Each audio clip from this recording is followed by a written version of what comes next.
Good afternoon. Welcome to uh, the last two chapters we're going to discuss in our weekly lectures. Chapter 19, using securities markets for financing and investment opportunities. And then we'll do chapter 20, which talks about money and the Federal Reserve. Next week, we'll have a short lecture covering bonus chapters A, C, and D. Chapter A covering the legal environment, Chapter C covering managing risks, and Chapter D covering managing personal finances. As you know, there are no assignments associated with the bonus chapters. So the last assignments before the term paper to be submitted are to be submitted this Sunday, coming Sunday by 11:50 p.m. And then the following week, there are no assignments due, and the term paper is due on June 28th at 11:50. So we will cut to the chase here, and as soon as I get off this screen, there we go, and talk about the learning goals for Chapter 19. We're going to describe the role of securities markets and of investment bankers. Most of us will not use an investment banker in our lifetime. Identify the stock exchanges where securities are traded. Compare the advantages and disadvantages of equity financing, which is stock for the most part, and detailing the difference between common and preferred stock. Compare the advantages and disadvantages of obtaining debt financing through bonds, and we'll identify the classes of bonds and also the features of bonds. We will then move to explaining how to invest in the securities markets, mostly as individuals, investment objectives and long-term growth, income, cash, etc. Analyze the opportunities that stocks offer for investment. Also for how bonds do the same thing. Then we'll explain the investment opportunities in both mutual funds and exchange traded funds, ETFs. I don't have personal experience with ETFs. I do with mutual funds. I'll probably talk a little bit more about mutual funds, but I will discuss exchange traded funds. And then finally, describe how indicators like the Dow Jones Industrial Average affect the market. And I want to tell you right now, and I will repeat it, the Dow Jones Industrial Average is the most popular number that is given to tell the investor and those people who work on Wall Street, other investment offices around the country, what the stock market is doing on a given day. The Dow is used because it is 30 stocks, and it is easy to divide the pluses and the minuses of the stocks on a particular day. And that's why the Dow is most often used. So let us get into the basics of security markets. These are financial marketplaces, and remember, and I don't know that I've actually used this term before, but a marketplace does not have to be a place where we go to buy vegetables and eggs and things like that from farmers markets and other areas. A market is any place where buyers and sellers can meet, and they don't have to be face to face to conduct the transaction. So the securities markets help businesses find funding to finance their operations, in some case, fund growth, fund expansion, and things like that. It is also a place for private investors, folks like you and me, can buy and sell securities. Most of the time, we will do that through a broker or through a brokerage house, and be able to buy bonds and stocks, et cetera, and then mutual funds, we're going to talk about later, the exchange the exchange traded funds, which we're going to discuss later as well.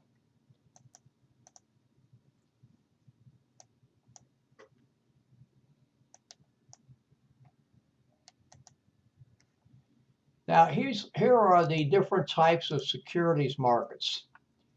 There is the primary market and the secondary market. As you can see on the slide, the primary market is set up for the sale of new issue of securities. New issue of securities. Better way to say that is, as the slide says it, for new securities. New issue, correct. But if I say new issue of securities, that means the security's already been traded, and we don't want to say that. This is for new securities. Secondary markets will handle the trading, buying and selling of securities between investors, with the proceeds of the sale going to the seller. And this is these are securities that are already on the market, stocks and bonds, or shares of stock is probably the better way to say that, that you want to sell or I want to sell, etc. I remember some years ago when I was handling affairs for my mother, there was some stock that we needed to sell that she didn't need to have it. She was in a nursing home, and it was more important to have ready cash available to pay bills, etc. And so I was selling some stock that she held, going through the broker that my wife and I used. And I told the guy, I said, I tried to do this electronically and I was unable to do that.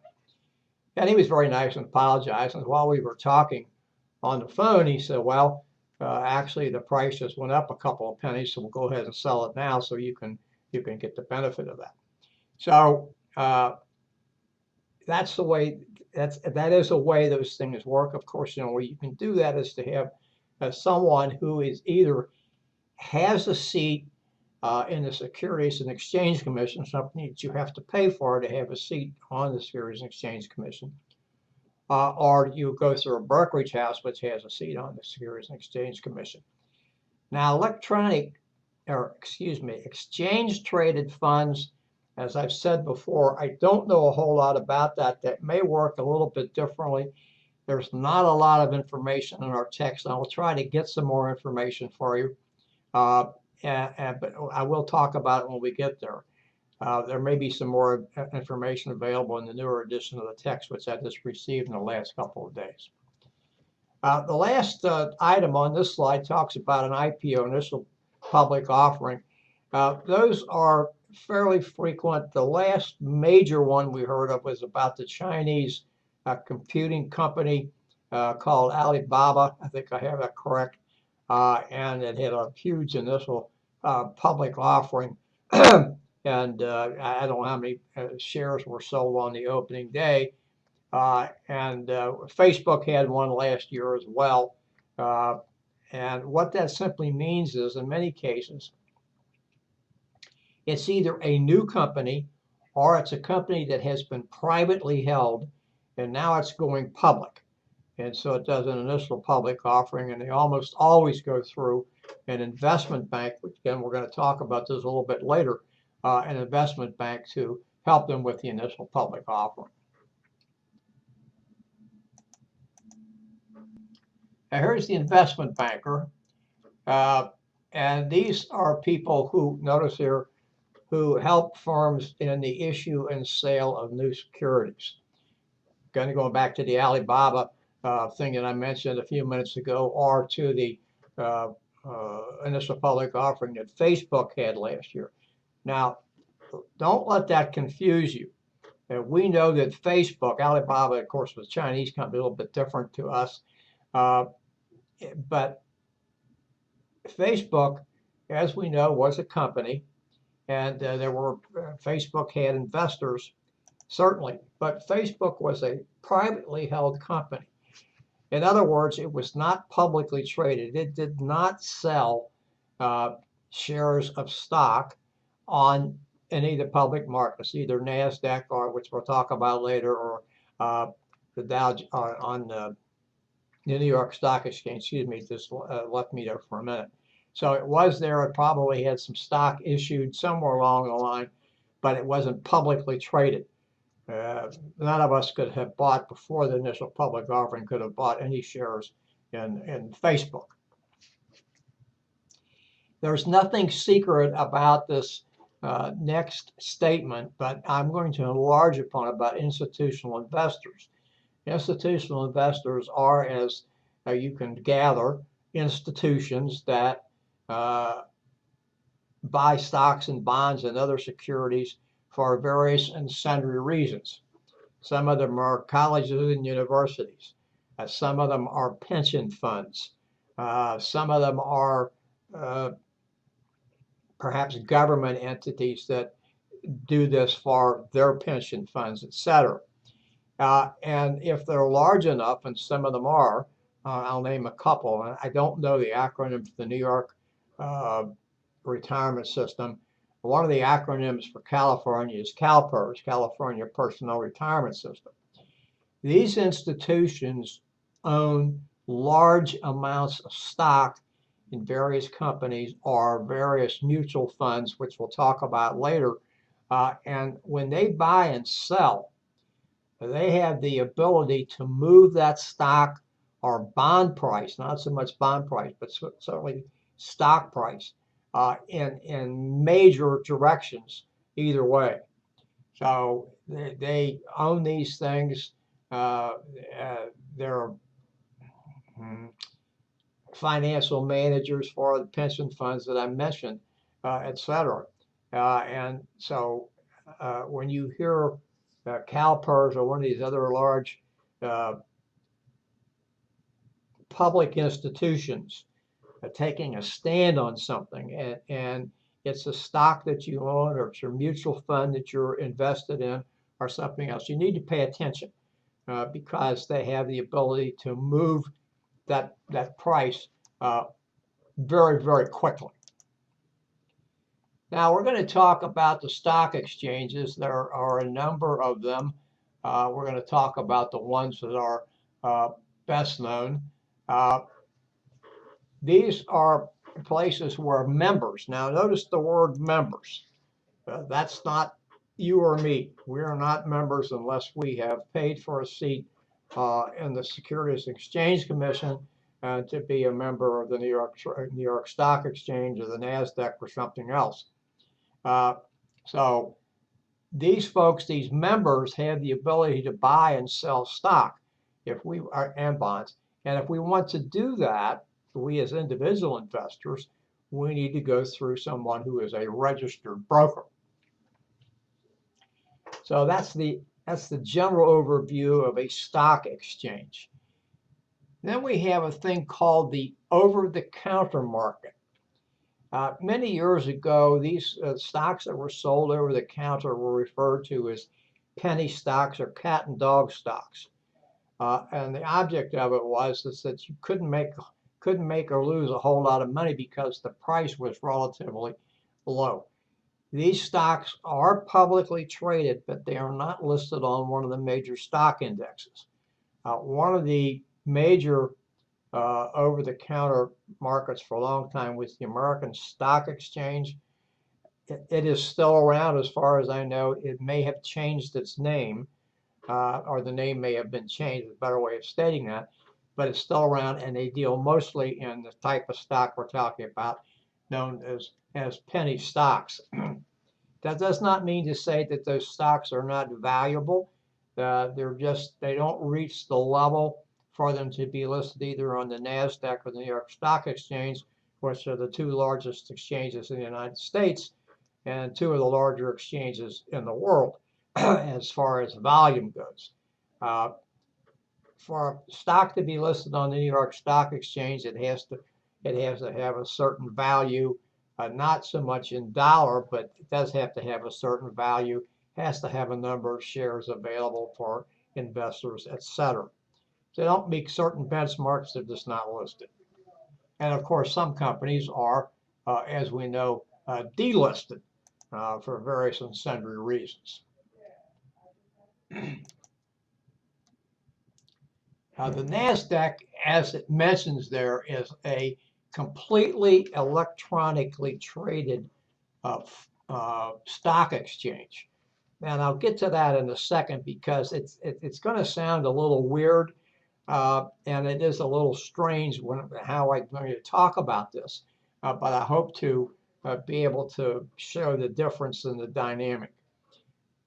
When you trade on NASDAQ, and let's go back and get that actual name for NASDAQ. Well, I don't have it right there, and I'll get it for you here in just a second. NASDAQ is known as the National Association of Securities Dealers Automated Quotations, and that's the stock market. Now, as I mentioned, as you can see in the text on page 524, it's automated. Certainly there are people who have to run terminals, etc., but you don't see traders on the floor. Now, if you watch CNBC or MSNBC or some other financial network, they will many times show you the trading floor of the New York Stock Exchange. And yes, you will see people standing there like they're making trades, which is what they used to do. However, most of that trading is done electronically, or most of it, probably 99.9%. You can take that 9 out pretty far, that last 9 out pretty far. There's hardly any person-to-person trading. Now somebody's going to say, well, wait a minute, I call up my broker and enter a trade and we talk to each other. Yes, you do. There's no question about that. You could send your broker an email as well, or a text. But when the broker does that for you, he or she enters something electronically. He doesn't or she doesn't get on the phone and call somebody else and say, I have a customer on the line or a client on the line who wants to sell X number of shares of Coca-Cola, for instance, or Clorox, or Procter & Gamble, or General Electric, or IBM, or something else. That doesn't happen. Now, these are the stock exchanges listed here. We'd already talked about NASDAQ, the New York Stock Exchange, Euronet. It was the NYSE for many years. It merged. I think Euronet actually bought the New York Stock Exchange out. So it's a combination. Although we talk about the New York Stock Exchange, it's very seldom mention Euronet in the same breath. London Stock Exchange, also known as the FTSE, FTSE, Financial Times Stock Exchange. The Deutsche Börse is also known as the DAX index, the German Stock Exchange. The CAC 40, CAC 40, is the Paris Exchange. The Tokyo Stock Exchange, I want to say, is the Hang Seng, and that's not right. The Hang Seng is in Hong Kong. But anyway, these are major stock exchanges around the world. Nothing that you have to commit to memory. It's just some information for you so you have a better understanding of stock exchanges. Place for small companies to call home. I'm not going to get into this slide. You can see this in the Spotlight on Small Businesses on page 525. I encourage you to read it, but it's certainly not something that's required. The Securities and Exchange Commission was created by an act of Congress in 1934 at the urging of President Franklin Roosevelt. It was in response to the Great Depression and the stock market crash of 1929. October the 1st was the day that Variety said the stock market lays an egg. And this agency is responsible for policing, if you will, the stock markets and investors and traders, people of that that ilk. I don't mean ilk to be bad, but that was the word that came to my mind. Securities and Stock Exchange is a government agency, and if any company wants to issue a new stock or something, that they have to send investors what's known as a prospectus, which you can see here on the slide. This is something required by the SEC, must be sent to investors prior to any stock being issued or sold, as far as that goes. The prospectus is to tell investors what they might expect if they invest in this company and in this particular stock or this particular security. Notice the word that I used, might. It doesn't mean any prospectus, does not mean this is what's going to happen. And a prospectus is not an indicator of future performance. Many times when a company wants to send you something or making some other information available, they'll send a prospectus for a stock or perhaps a mutual fund that's been out for a while. And one of the overriding statements that you will find in there is past performance is no indicator of, or is not an indicator of, future returns. If you want to invest in stock, then, or even a mutual fund, make sure you have a prospectus, you read the prospectus, and you understand it before you invest any money. Now, this is talking about giving you some understanding of, pardon me, what this causes the language of stocks. If you buy stock, if you buy common stock, a little bit different than preferred, and we're going to get to that in a second. You are an owner of a publicly traded company. Some companies, although it's very rare today, issue stock certificates. And that's just a piece of paper that says Susie Jones or Sam Smith owns a certain amount of stock in a particular company. Now, my wife and I own Coca-Cola stock, and we've owned Coca-Cola stock for a number of years. We originally had stock certificates. And I don't know how many, whatever the certificate said, how many shares of stock we own. Companies like Coca-Cola no longer issue stock certificates. So any stock that we have now is held electronically by Coca-Cola's, now I don't want to say auditor, that's not the right word. It's a firm that holds the stock for people. It's a bank in Chicago, I believe. And, you know, every quarter we get a statement, and a statement will say so many shares owned by you, which means that we have a certificate, and then so many shares held in whatever that language is. But you won't find too many of these any longer. If a company pays a dividend, and by the way, as we've already discussed in some previous chapters, there's no requirement for any company to pay a dividend. But a dividend is profit that the company has earned. It's returned to the stockholder in the form of a dividend.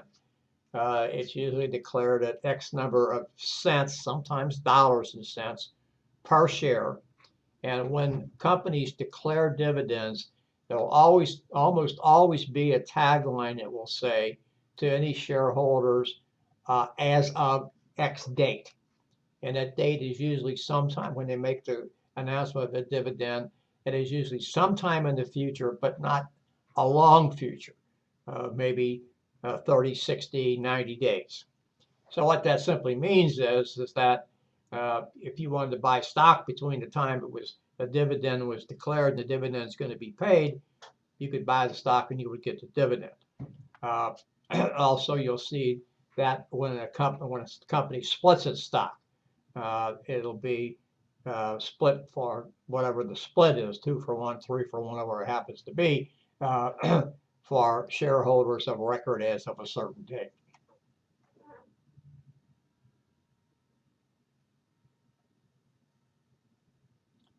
We need to move here just a little bit.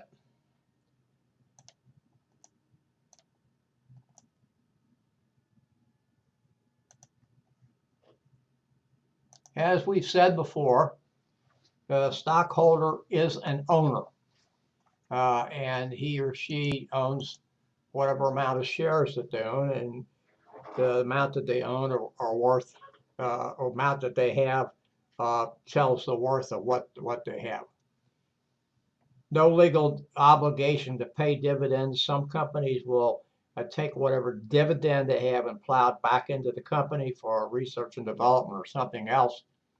And of course, this last line, and we saw this before, a company issues stock, it can improve the firm's financial position because issuing stock does not create debt.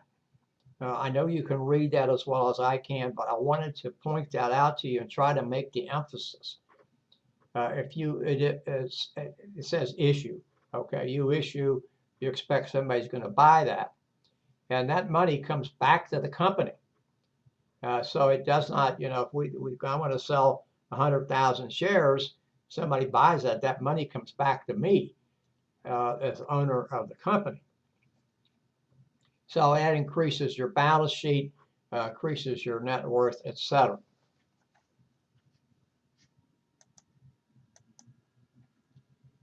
Now, obviously, as I've mentioned in the past, and we'll probably continue to mention, there are advantages, but there's also disadvantages. The stockholders have the right to vote for the board of directors and for any provisions that the company is putting up, like voting for the independent auditor and things like that. Now, the primary thing that it mentions here is voting for the board of directors. Normally what happens, and I'm doing this from the guise of a stockholder, it's my wife and I are stockholders. She's not here to talk about it, so I will. The board, when you get the prospectus to vote, normally it will say, the firm recommends, the organization recommends that you vote for all the board of directors. And so that means if there's 20, that you vote for 20 people. That doesn't mean you have to. You can vote for whatever you want. Now, I take a particular position. I'll give you mine so you understand where I'm coming from. I take a particular position that I will vote for all the directors unless there's somebody that I know, particularly know well, or know of well, and I have some great feelings on the negative side about this person, and therefore I would vote against him or her. A second thing is, and I always take this position, that many times there are corporate officers who are on the board of directors. Corporate officers, I mean like the CEO or CFO, Chief Financial Officer, somebody like that. It is my position to vote against those people because they have a vested interest in certain things. And therefore, I think that everybody on the board should be an independent, outside, this is Reed's opinion, independent, outside director. And the only reason that that person is paid by the company is to attend meetings and to do the work that he or she is required to do. He or she does not get a regular salary from the company.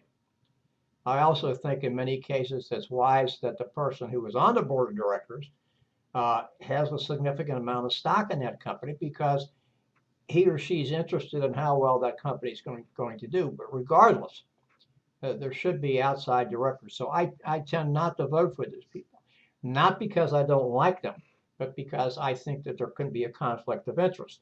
And I prefer that there not be a conflict of interest, especially when my money's involved.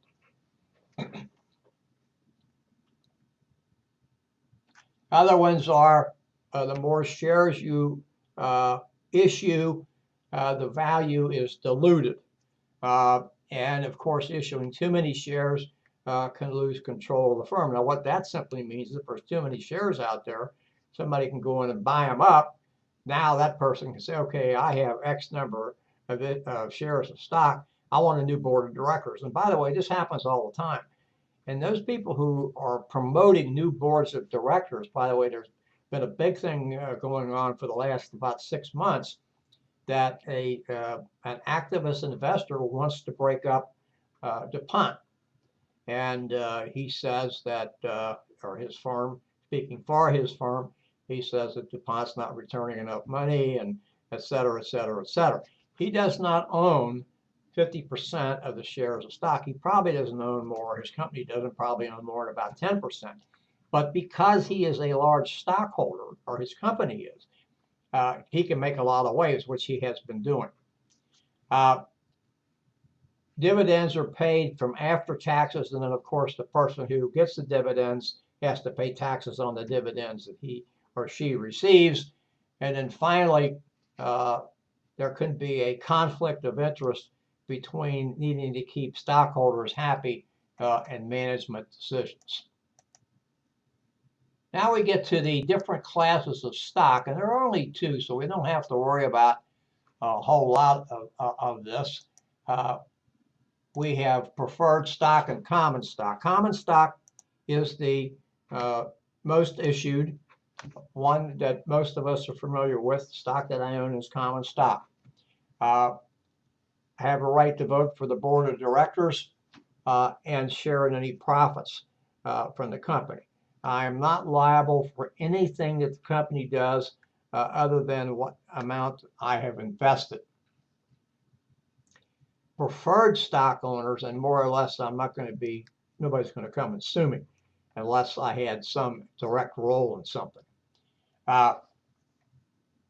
Preferred, exactly what it says. They have preference in payment, especially when it comes to dividends before the common stock folks get.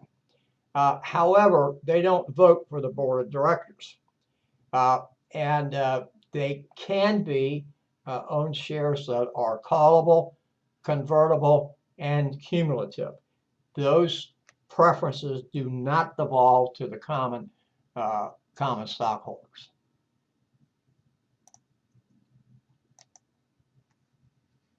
Now we move from stocks to bonds. So remember, bonds are debt. If you are issuing bonds, you are issuing debt. Notice what it is called here. It's a certificate, piece of paper that has printed on it the amount of the bond. Let's just use, say, $1,000. And this is what an investor, you or me, has lent a company, or in the case we're probably more familiar with, the United States government, an amount of money. And for our services, that is the lending of the money, the issuing entity, business or government, says, thank you very much for your investment. We will pay you back the face value of the investment. We're talking about $1,000 over a certain period of years. We'll make it 7, and we'll pay you 6% interest. Now, it doesn't always have to be 6. It can be something else. 6% interest every quarter.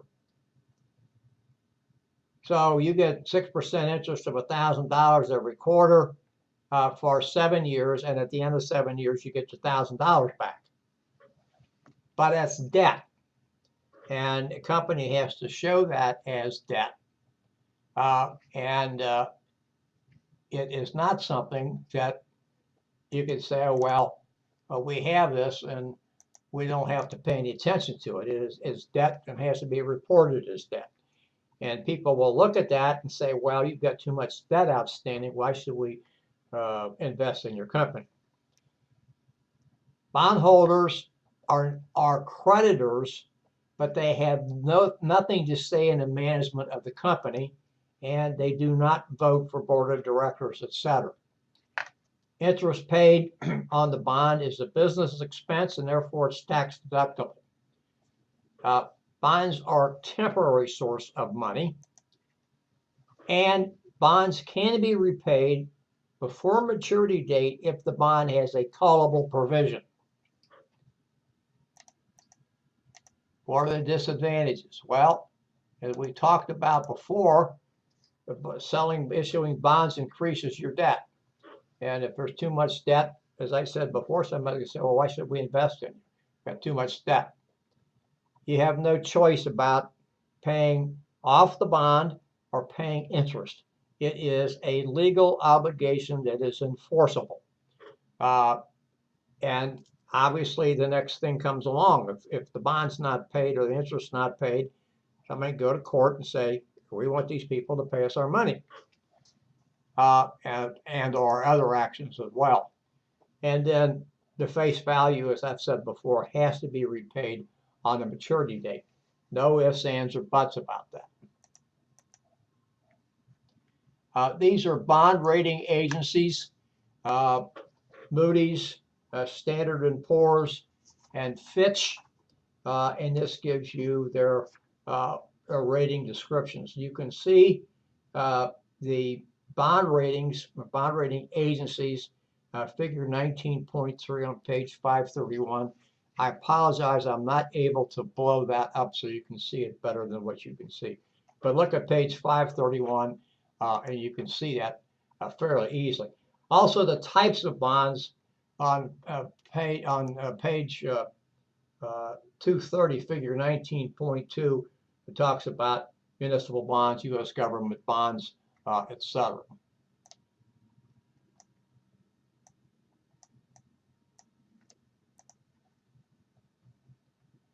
Different types of bonds.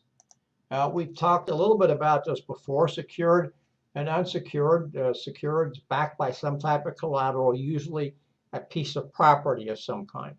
Unsecured bond is usually based upon somebody's good name, and certainly nothing more than that. Here's some features of bonds. A sinking fund. This is a reserve account set up to ensure that there's enough money available to pay the bond at maturity date. Callable bonds means that the bond can be paid off before maturity date. We talked about that before. And then convertible, remember we talked about this with the preferred stock owner, means that the bond, in some cases, if it has the provision, can be turned into shares of common stock.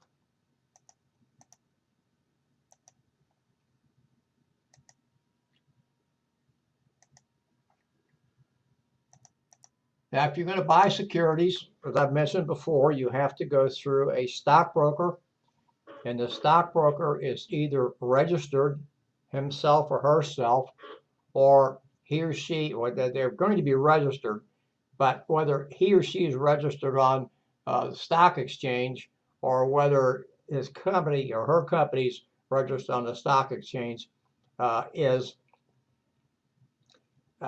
what you have to pay attention to. That person is going to be registered to sell securities. That's a requirement. And nobody who is not registered is allowed to sell securities. Now, I'm not going to tell you there are not some people out there that are kind of nefarious and don't do this on their own. So when you want to buy stocks or bonds, if you're into that market or you feel like you want to get into that market, you need to find out if the person is registered. There are some online trading services, TD Trade, E-Trade, Scottrade, that allow you to buy stocks and bonds yourself. I would tell you that this is a risky business. Don't get into it unless you have a stomach to lose money. Most people who get into this do not make money. I'm not saying you can't, but most don't. So you just be careful with this. Money going up in smoke. This is a making ethical decision scenario that's in your text. I always like to recommend that you read those page 533. Again, no requirement.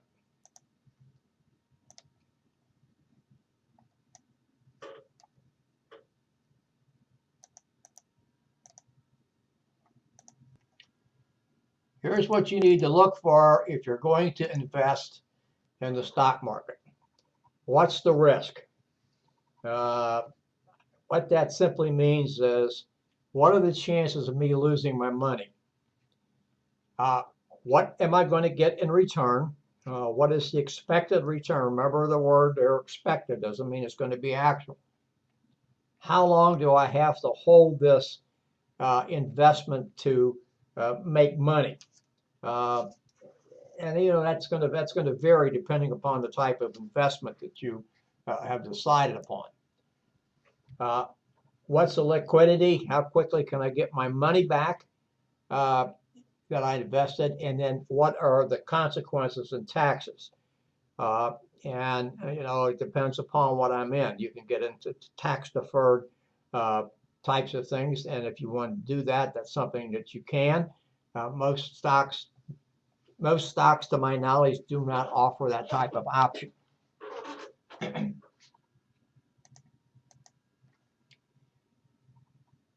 You want to do something here,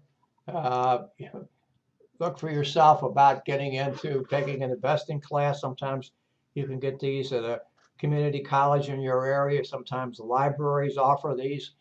You will find out as you do the video today that Morningstar offers them. There's also some books that you can find which will help you in the decision-making process.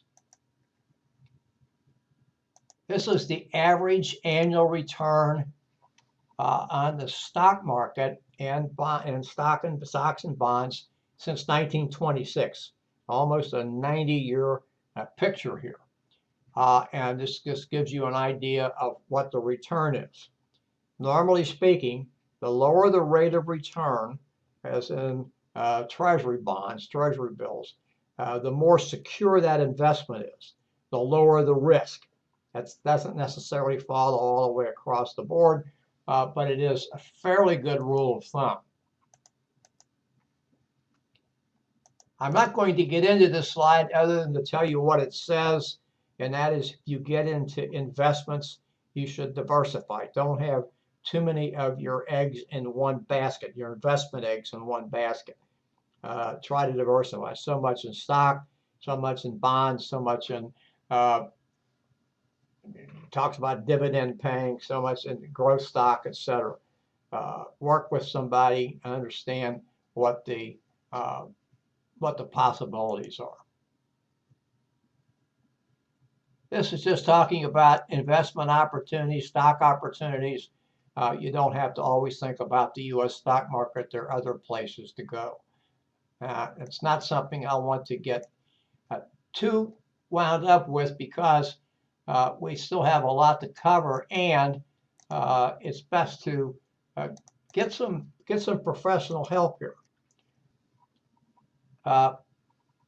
Here's what consumers need help with: tax planning, estate planning, things of that nature.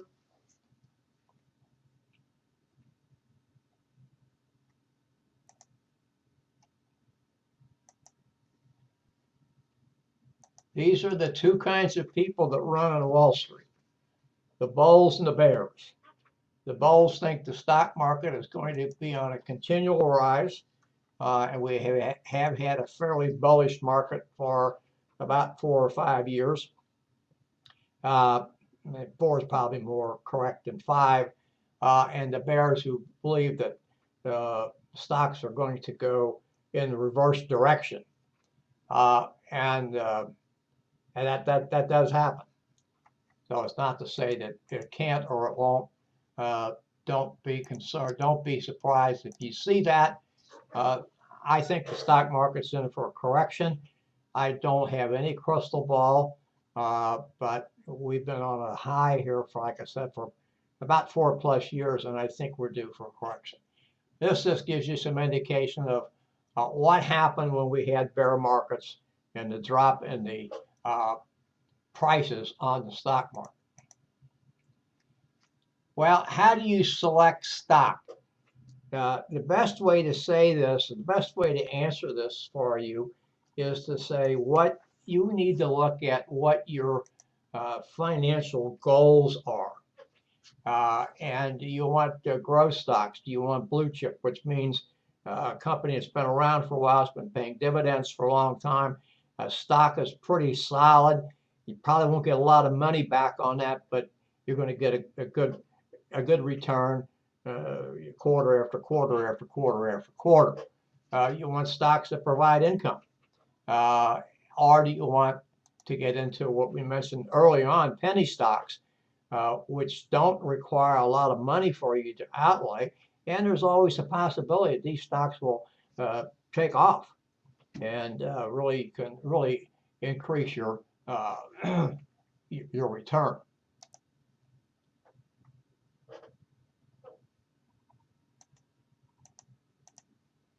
Stock splits. This happens when companies give stockholders the right to additional stock. And notice it says, gives stockholders 2 or more shares of additional stock for every share that they own. There have been 3-for-1 splits and 3-for-2 splits and things of that nature. A 2-for-1 split is most common. Now, what does that mean to you? All right, let's say you own 100 shares of stock and the stock is worth $10 a share. And so $10 a share, 100 shares, it means I have $1,000 in stock. So tomorrow, I'm going to now have 200 shares of stock, but that stock price is now $5.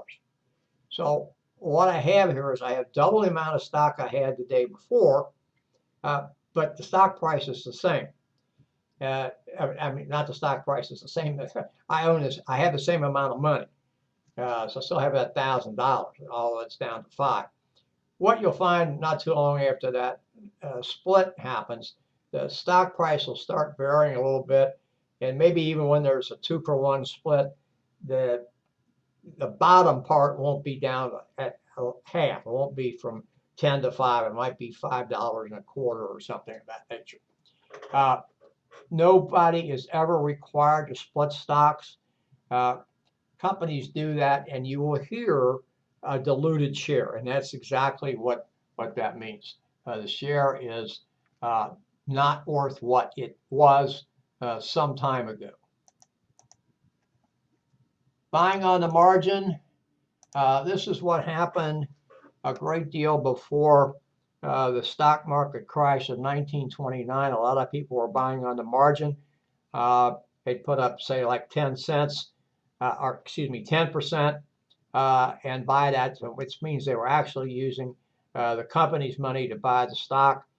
But when the broker called the margin, that money had to be paid, and you can't do that. This is like a piece of law here. So you're borrowing the stock purchase price, but when the margin gets called, it has to be repaid.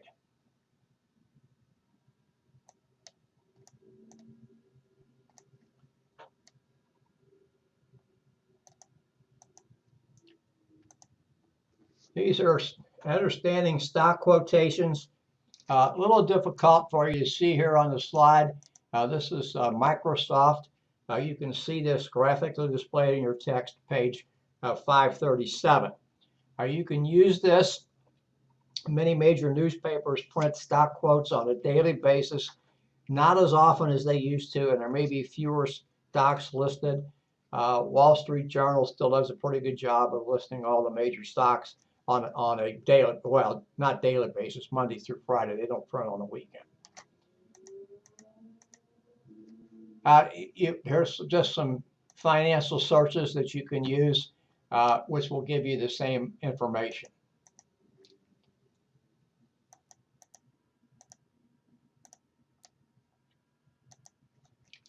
Some important bond questions that you ought to be able to answer for yourself. Do you have to hold a bond till maturity date? Answer to that is no.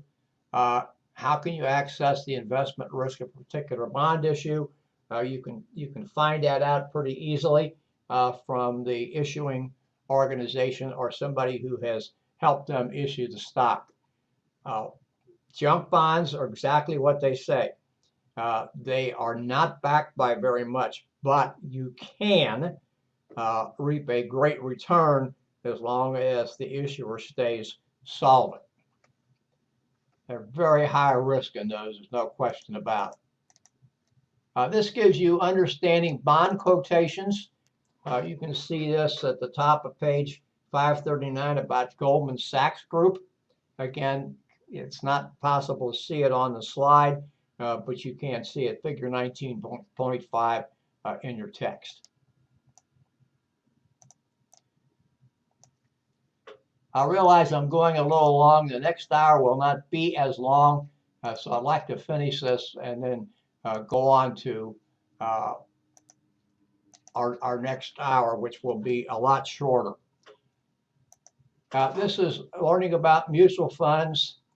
You need to know how they're rated and information. Use that Morningstar. It can help you out. Talking about useless fees, a lot of mutual funds do have fees, and sometimes they're hidden. You need to find out what they are and obviously be transparent. This is some information about the number of households that own mutual funds. 5% of us in the United States owned them in 1980. It is now 48%, and that's 2010, and probably much higher today. These are the exchange-traded funds. They are a little different than mutual funds. In that mutual funds, you can only trade mutual funds after the day is over. Exchange-traded funds are kind of like a blend between stocks and mutual funds. You can trade these during the day. As I said, I don't have a lot of information about exchange-traded funds. Maybe I hope to get some shortly and get it to you if I can before the course ends. This is a depiction of understanding mutual fund quotation, which you can see in figure 19.7 on your text.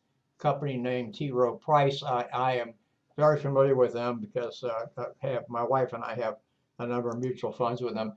It's a good company, and you don't have to take my word for it. I've been investing with them for about 25 years and very satisfied with the service that I have gotten from that we've gotten from them. This particular slide gives you a difference in the investments. It's figure 19.8 in your text. It shows the type of investment, degree of risk, the expected income, return rate, if you would, and then possible growth for capital gain. Something to look at, something to give you some benchmark if you decide that you want to get into the securities market.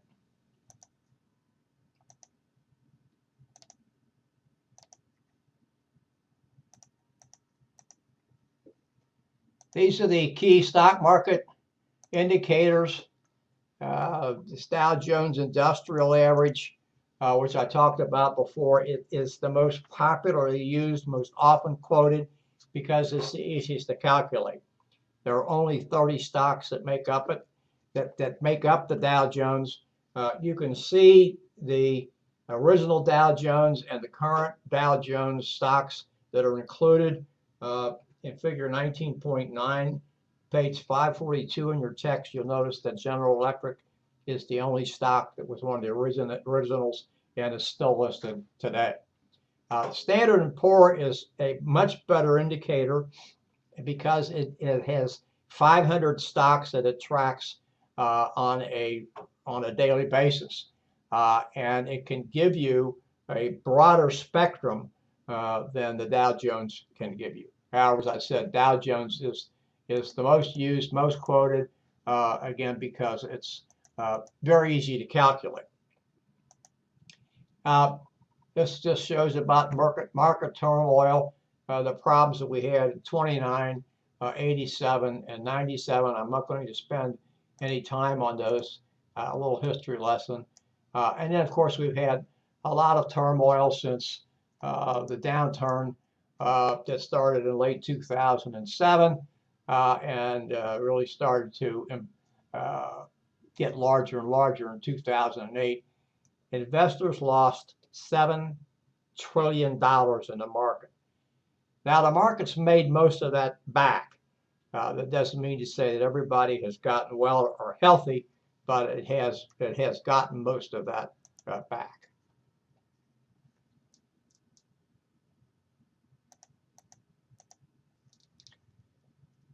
Difference in what Wall Street is today and now, difference in different things here. And I'm not going to talk about that too much, but just gives you some indication of how the stock market has changed over years. This is the thing I was talking about before about the large institutional investors program trading. Many of them have things built into their programs, and so when the stock reaches or a mutual fund reaches a certain dollar figure, either buy or sell, and because they control a lot of shares that can move the price of an individual stock or an individual mutual fund really radically one way or the other.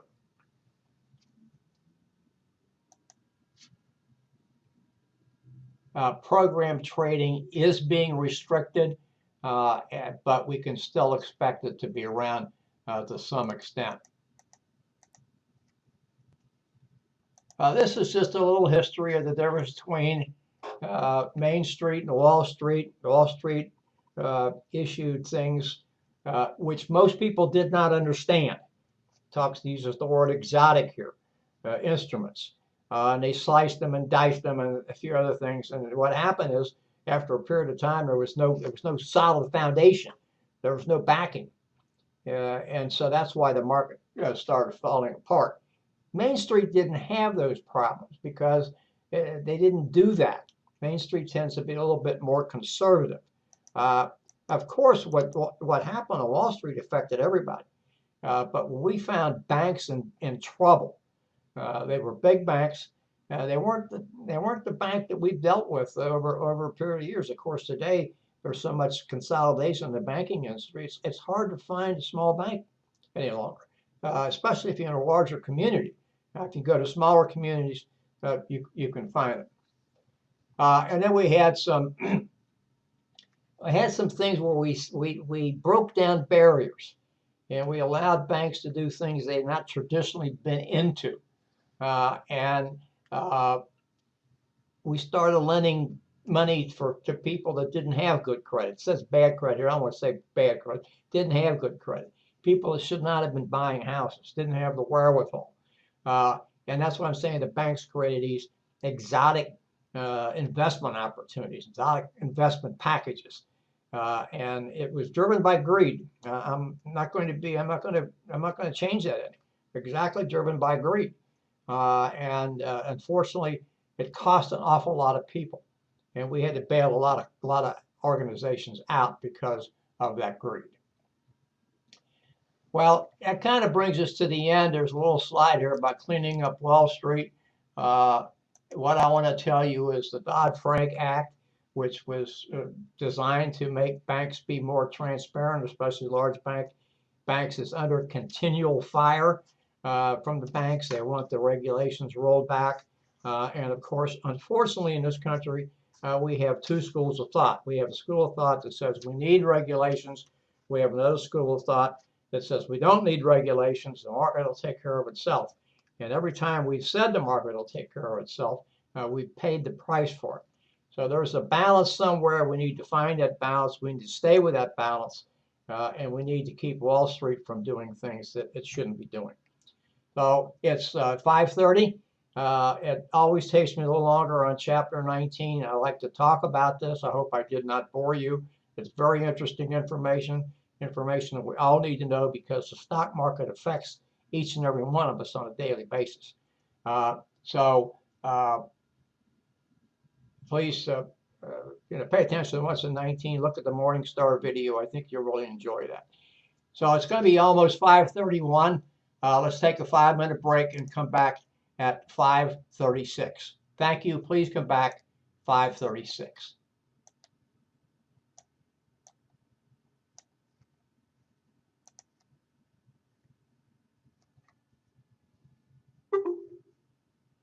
Hello?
It's 5:36. We are back to start at chapter 20. money, financial institutions, and the Federal Reserve. So let's look at our learning goals for Chapter 20.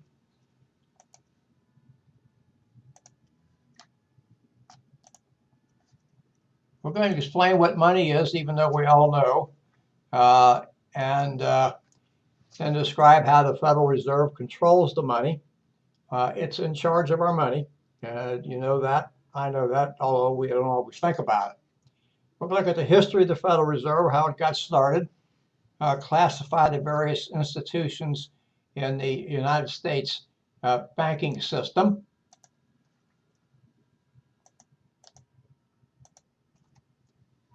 Trace the causes of the banking crisis that started in late 2007, 2008. It may, some people even say it went back to 2006.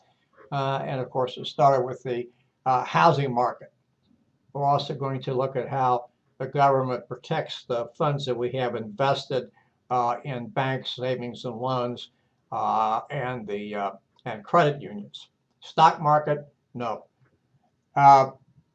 We're going to look at how technology is used to help make banking more efficient, and then finally evaluate the role and importance of international banking, specifically the World Bank and the International Monetary Fund. We really don't spend a lot of time on those, and I'll try to give you a little information about them as we go along. So the first question we ask ourselves is, what is money? And it is a pretty simple answer.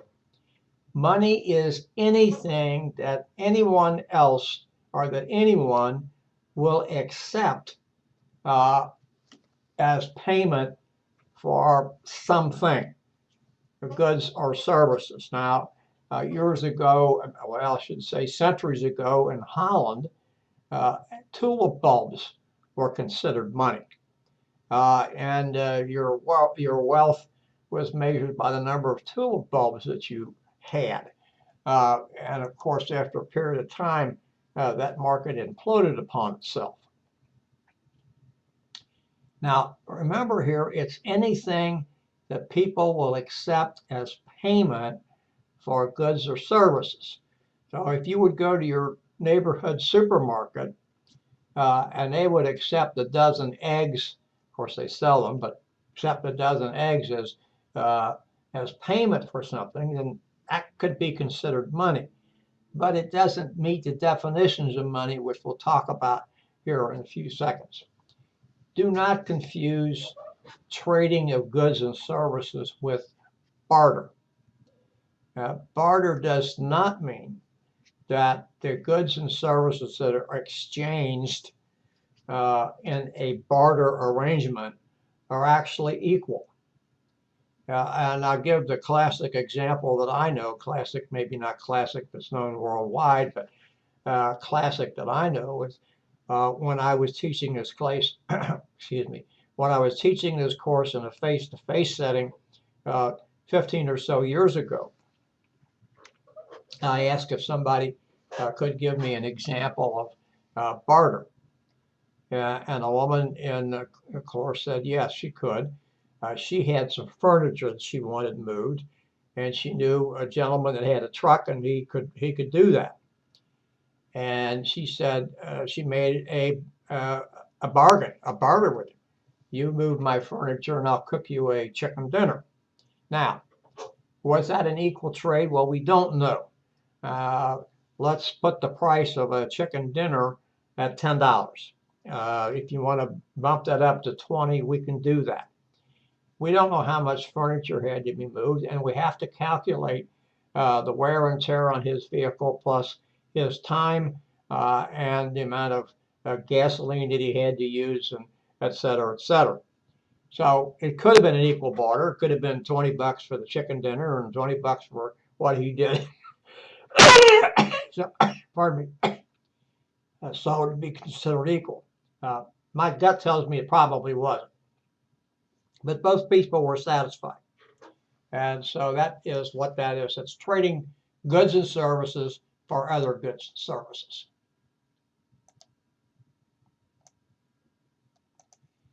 So if a barter doesn't fall out to be money and the 12 dozen, or the 12, not 12 dozen, the 12 eggs or dozen of eggs that I suggested, if you took into your local supermarket and used that as money to buy some product that the supermarket was selling, it could be considered money, but it doesn't meet the definition of money.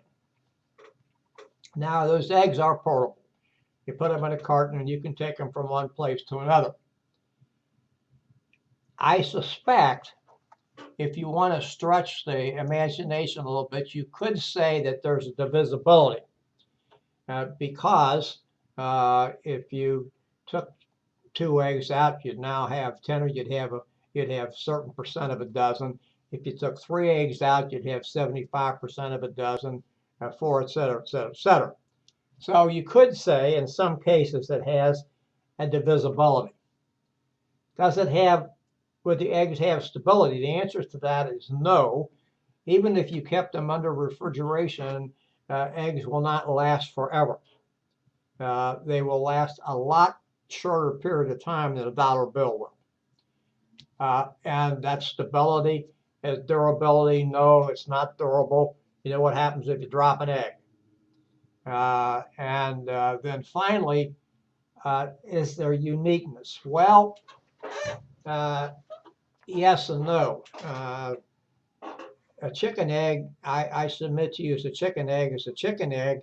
Of course, as you know, some eggs are brown and some eggs will be in different colors as well. So you could say there's some uniqueness there. But by and large, an egg's an egg, and everybody knows what it is as soon as it sees it. Now, our dollar bills and different types of currency, paper currency, are unique. They're different from what you will find in the United Kingdom. They're different than you will find in Europe. Those countries that use the euro, or in Switzerland, which uses the Swiss franc. There's some other countries that still have their own different currencies. Turkey uses the lira, and Iran, the rial, and there's some other ones. I've forgotten what Saudi Arabia uses. It doesn't come to me right off the bat. But our currency looks different than theirs. And we change our currency from time to time. I'll talk about the dollars and other paper currency to give them a uniqueness. So we now know that Lincoln's picture on the $5 bill is offset. So is Jackson on a 20, et cetera, et cetera. And there are other things we do to provide something that sets them apart. Sets them apart from not only other currencies around the world, other paper currencies around the world, but sets them apart from what people who want to use nefarious means to trade money, counterfeiters, do. So, pardon me. We have money and we have a money supply. Maybe sometimes we go to our bank and get a chance to look in the vault and see the money that's in there, and they say, wow, that's a lot of money. But it isn't all the money, and we have different classes of it: M1, M2, and M3 money. This is the money that's made available by the Federal Reserve to its member institutions. Now, the Federal Reserve is the big daddy for all of this, but there are some other players that come into this equation. We'll talk about them. So M1 money is money that we can, it is readily available. Coins, paper money, traveler's checks, etc. What that means is that you could take that money to some place and everybody would recognize that it could be turned into something, you could get change back for it, etc. M2 money is a little bit different. It includes everything we talked about in M1, all right? But it also talks about savings accounts, time deposits, mutual funds, etc. Now, there's a difference here, and I know you're going to quiz me, and you ought to stop and think about this as well. You have checking accounts, which are M1, but you have savings, which are M2. Now, what's the difference? Checking account, you can get the money out of it. In a savings account, a bank may say to you, you can have, if you have $1,000, you can take X number of that out today. The rest of that will be available to you tomorrow, but it's not available to you today. It's different from a checking account. That money's they're available for you. And then M3 money is the M2 money plus big deposits that come from institutions and institutional money market funds.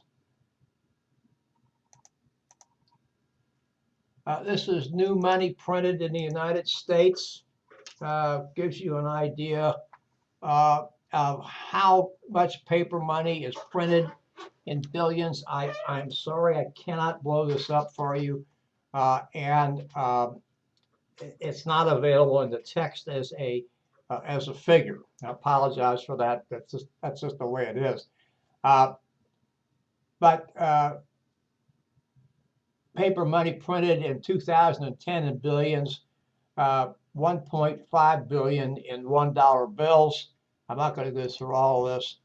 45.330 billion in $20 bills. None, or at least no billion anyway, and it appears to be none in $50 bills. 286 billion in $100 bills. And this particular slide just says how long money lasts, money that's printed, how long it's going to be in circulation. Dollar bill, 21 months. $100 bill, 89 months. That's 7+ years.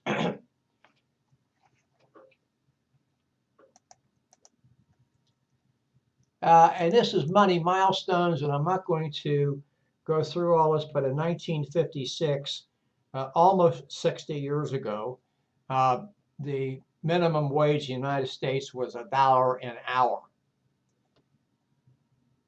50+ years after that, a $1 billion stadium was built in London. That was either the renovation of or a new construction of Wembley Stadium.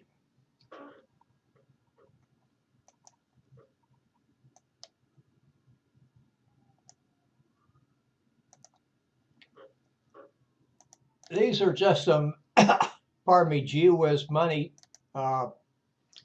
little known money facts. Pardon me. 2/3 of all $100 bills are outside the continental confines of the United States. And 90% of the paper money has traces of cocaine on it. What I cannot tell you is whether this is worldwide or it's only United States. I would suspect it's worldwide. This information came from Fast Company, which is a magazine, in 2010.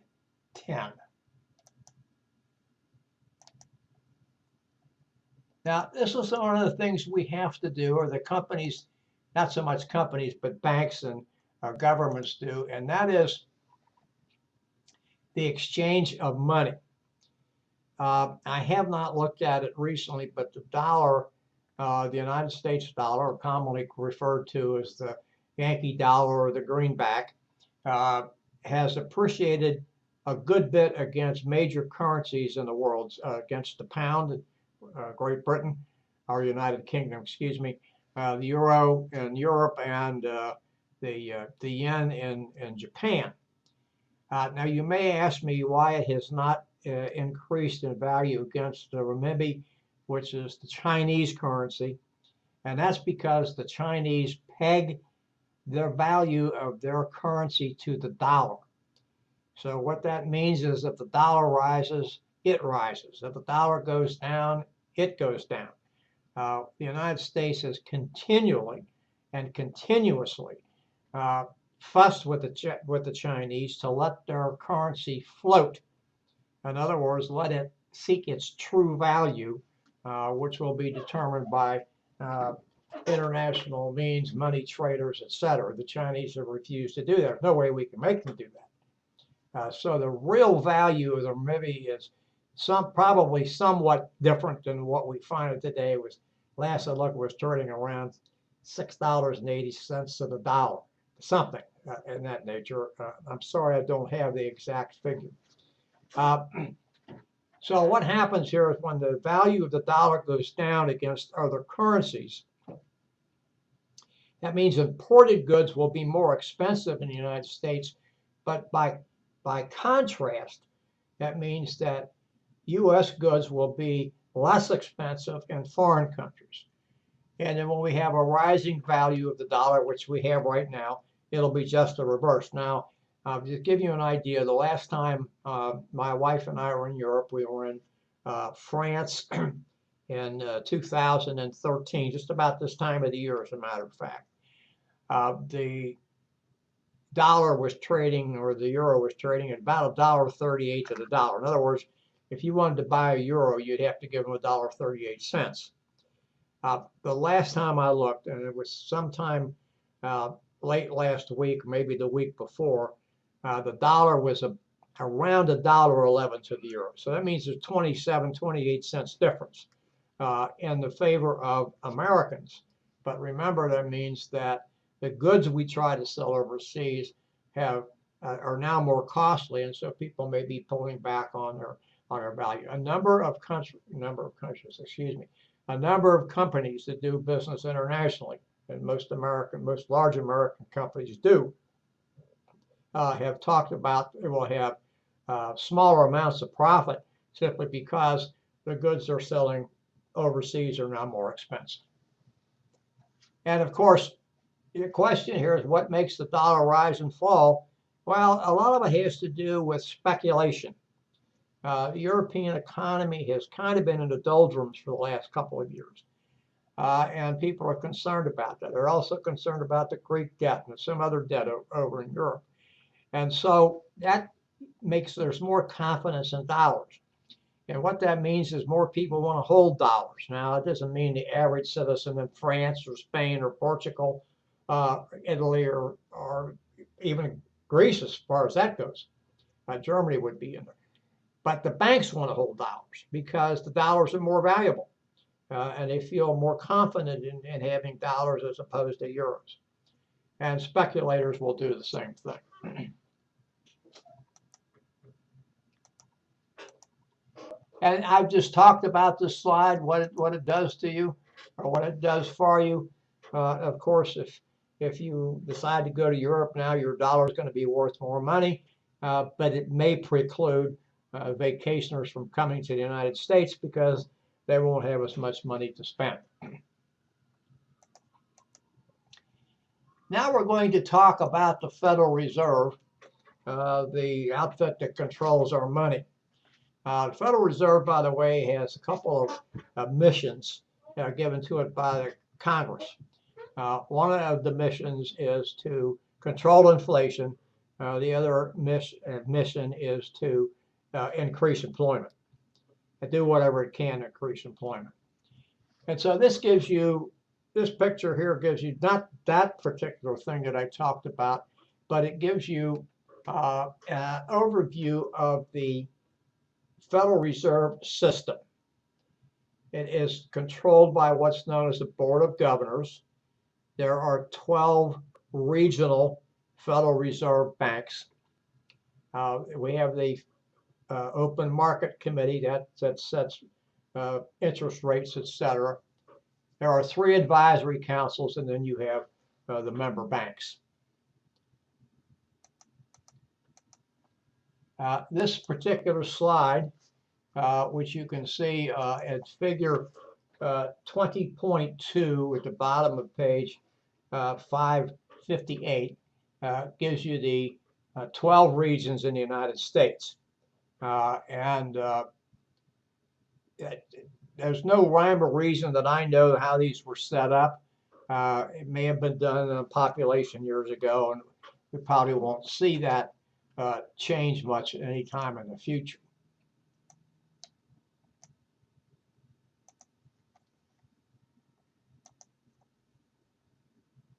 Now, the Federal Reserve manages the money supply by three methods. And it has the reserve requirement, the open market operation, and the discount rate. Now let's go back to this. The reserve requirement is here's what happens here. The Federal Reserve says to its member banks, you must keep a certain percent of your deposits on hand. So notice here we're going to be a little more explicit.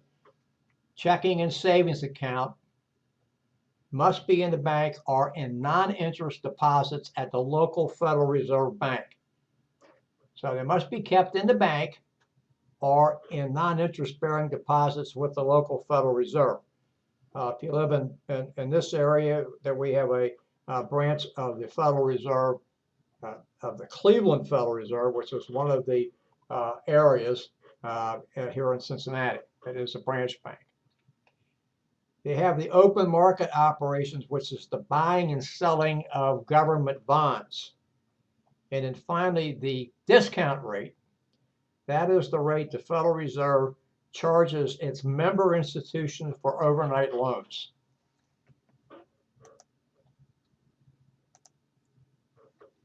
Now, this next slide, I'm not going to spend a lot of time on this slide because it's kind of busy, and you can see this in figure 20.3 in the middle of page 560. But it shows how the Federal Reserve clears checks. Now, you can look at that. I don't want to go into that for a whole raft of reasons because it's not something we really need to follow. What I can tell you is, because of electronic banking, the Federal Reserve has closed several of its check clearing processing centers in the United States. Online banking has caused that. I think we can probably see or foresee some of that more closing, et cetera, in the future as we go more and more to online banking. The fact of the matter is businesses want you to send them electronic transfer of funds. Now, it's not the same way we talk about electronic transfer of funds, but they want to be paid electronically. It gets them out of the paper business. It allows them to free up employees to do something more important or something more productive. And so we're going to see more and more of this. We know we're having this now with Apple has some kind of thing where you can pay somehow. I've forgotten what that thing is.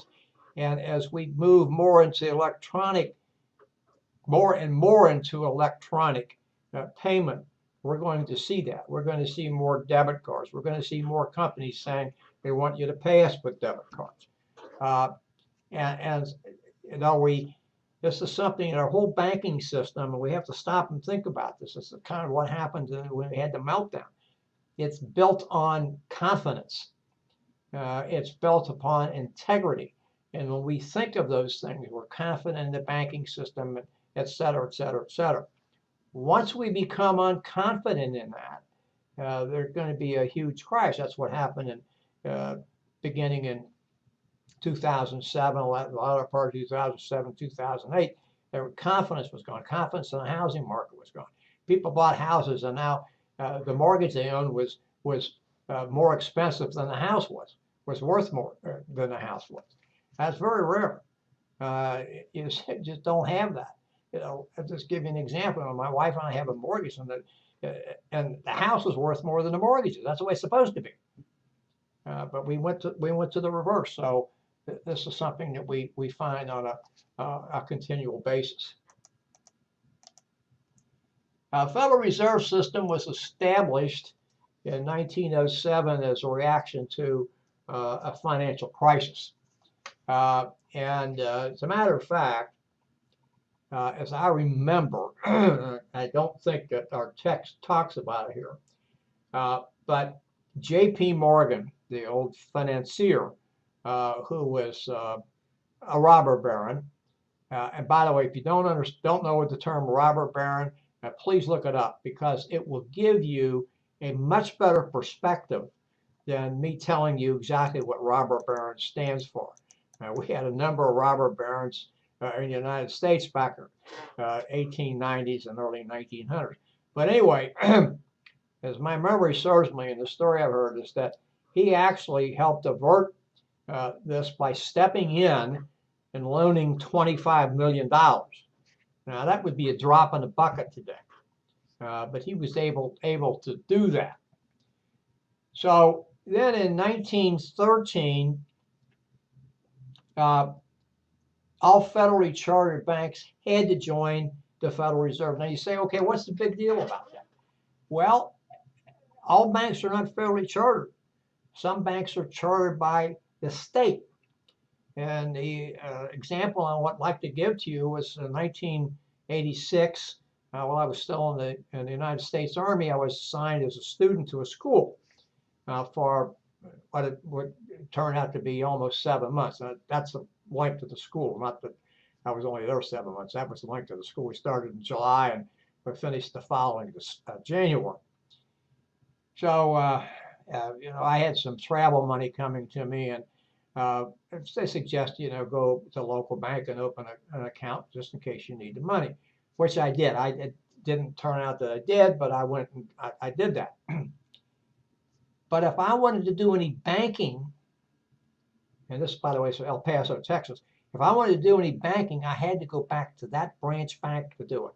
I could not go to another branch of that bank and do the same thing that most of us are really fairly familiar with in the United States. Those are federally chartered banks that we deal with. State chartered banks operate differently. So we had started in 1907, creation of the Federal Reserve, and then by 1913, all federally chartered banks had to be within the Federal Reserve System. This talks about the largest bank failures in the United States. I do not believe we have a slide for this, but I'll give you some of them. Washington Mutual Bank collapsed in 2008 and had $307 billion in assets. Now that meant the federal government had to step in and guarantee that money to investors. There's been some other ones there. That was the largest that is here, but there are other ones, and they were one just as important as another one, just not as much money.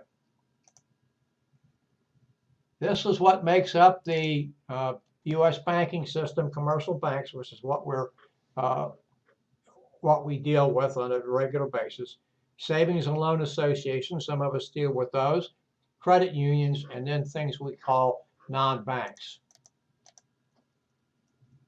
A commercial bank is one that we know they're in business to make money.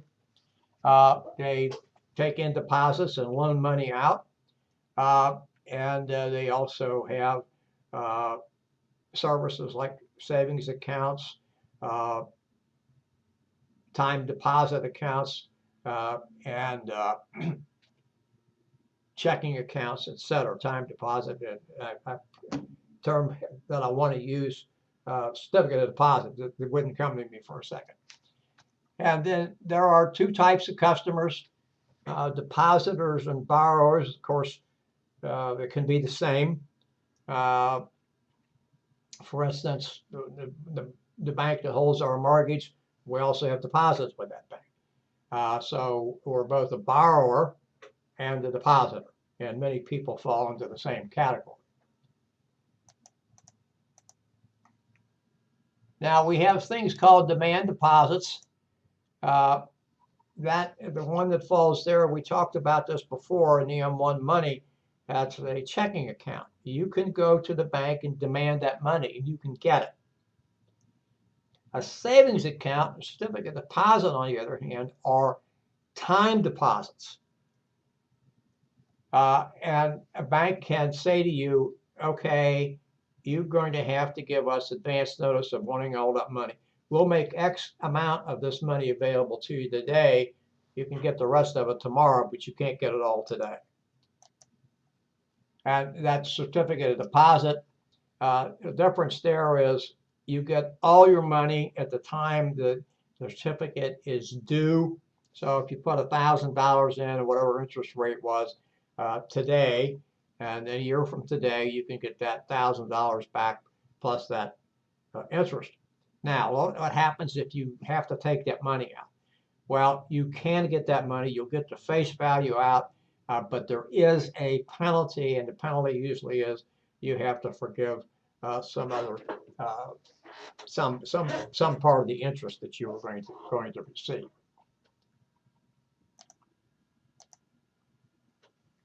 This is just banks on social media. I'm not going to go through this, but it's what you're going to do and how you're going to do, and there's more banking done this way today than there was in the past. Obviously, we have more, social media available than we had in the past, but it's something as I said before, we can expect to see in the future. What to tell the teller. This is another one of our ethical decision-making scenarios, very short one.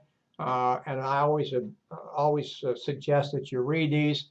We can gather some information from them, and it's just a valuable learning tool. Savings and loans are a little bit different than banks, although today you may not be able to tell the difference. These were originally known as thrift institutions, and they promoted two things. They promoted savings, and they promoted home ownership.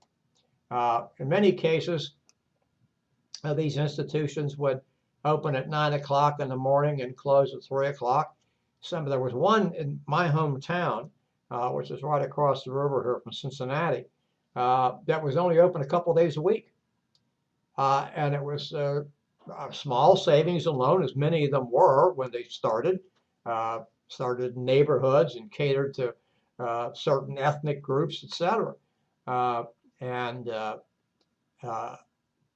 It was a very successful small savings loan. It was eventually bought by another savings loan. I don't remember which one. But like I said, it was only open a couple days a week and very short hours at that. Credit unions are different in both banks and savings and loans because they only operate with members only. It is their members that they're interested in. They're members that they interact with. The general public, that's people like us, can't do business with a savings and loan unless, with a credit union unless we are a member of that credit union. My wife belongs to a credit union that was set up by the hospital that she worked for a number of years, and she does business with them. I couldn't go in and do business with that credit union because I'm not a member. Now, they may make an exception because, pardon me, I'm related to somebody who is a member. But if I wasn't related to somebody who is a member, then I couldn't do business with them. And they are not for profit, and they have exemptions from income tax like every other nonprofit does. Non-banks. These are people in the banking business that are not banks. Just like it says, now that might sound like a blinding flash of the obvious to you, the non-bank, but there are institutions that dabble in finances to some extent, and so they morphed into these things: life insurance companies, pension funds, brokerage firms, etc. Walmart has been actively lobbying to get into the banking business. Whether it will be successful or not, I don't know.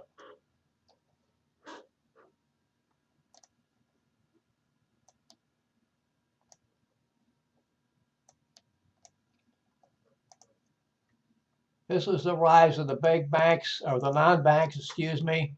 A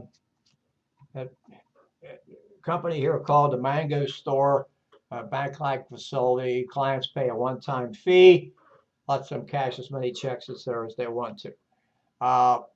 Is this a good idea? I don't know, but it does cater to a clientele that has trouble getting in with the bank. They don't have good credit rating or something of that nature. And so they're trying to get people into the banking system to understand it and to feel good about it.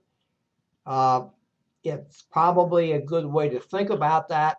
Whether it's a good idea or not, I can't tell you.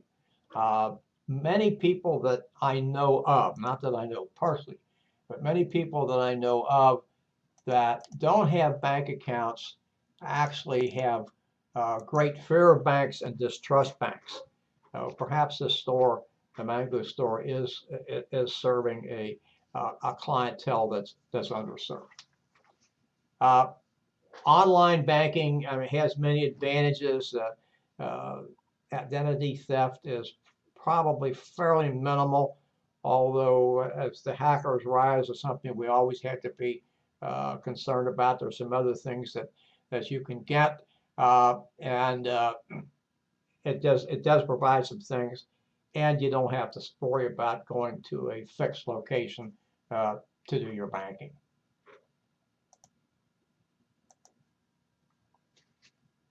These are the government agencies that are set up to help protect investors. The Federal Deposit Insurance Corporation, where your account is insured up to $250,000. The Savings Association Insurance Fund, similar to the FDIC, except it's for savings and loans. And the National Credit Union Administration, again, the same as FDIC, but serving a different type of clientele.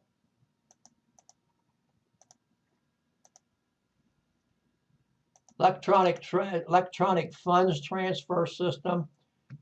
This is a computer-to-computer type things. Funds can be transferred quickly and more economically. There may be a charge with those things, so you need to double check on that sort of thing. Debit card works just like a check. It can also be used as a credit card in some cases, but what it means is when you hit that transaction, that money goes through, and it's just like writing a check.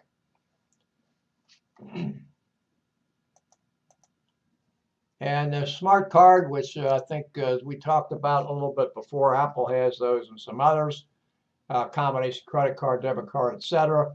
And it'll do more for you. Maybe I was wrong about that. I don't know that Apple's actually into that. Here's some other transactions. A letter of credit. It's a promise by the bank that that money is there and they will pay for it upon demand. Banker's acceptance. Bank will pay, I want to read this to you, bank will pay some specified amount at a particular time. And then money exchange allows companies to go to bank and exchange currencies for use in a particular country. Individuals can do that. It doesn't just have to be banks. You can go to, but you have to go to certain banks. Not every bank will do that, will allow you to trade dollars for euros, for example. They're not set up to do that. So you're limited to the banks that you can go to. These two institutions do lending on a worldwide basis. The World Bank and the International Monetary Fund. World Bank lends money to less developed nations to improve productivity. There's some concern that they're rather heavy-handed and they don't do as well as they should do. International Monetary Fund, cooperative monetary policies that help stabilize the exchange rate.